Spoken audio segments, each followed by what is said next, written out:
Before we operate a quad bike, we need to go through a few basic safety checks just to make sure the vehicle's safe to operate. There's no guarantee the person that parked it in the shed, who operated it before we did, has left it in a safe state. We can use a nifty little acronym just to remember a logical sequence to go through, and the acronym we use is TCLOC. So T stands for tyres. So initially we check the tyres. So we want to just check and make sure that all 4 tyres are well secured to the vehicle. There's no problems with the suspension and steering. We also need to check the pressure. Now, quad bike tyres have a low pressure, and most bikes are going to require a pressure somewhere between about 3 and 6 psi. So to check the pressure, we need to use a low pressure gauge, and that is reading about 4.5, which would be ideal for this bike. Just to make sure we've got the right pressure, on each bike there's going to be a decal telling us what the pressure should be. Our next step is to check the controls and cables. So we go through and make sure all our levers are operating properly. We make sure that our throttle's not sticking. We check the brake pedal and the gear pedal just to make sure they're okay.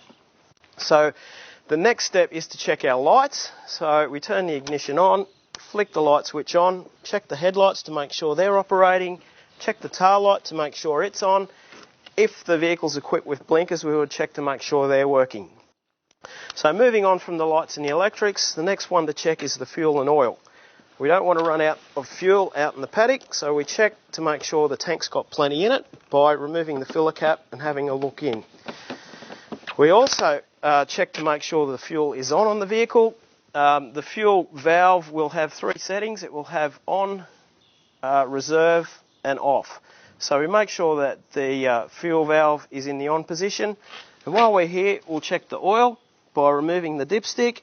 Some quad bikes will have a sight glass on the side, and we just make sure we can see the oil in the sight glass.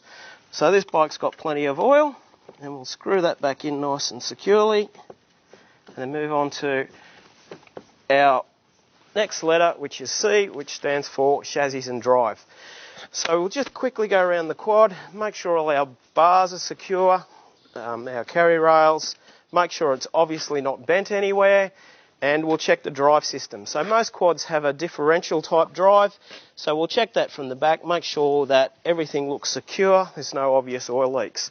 So now that we've done our safety checks, we can move on to the next stage.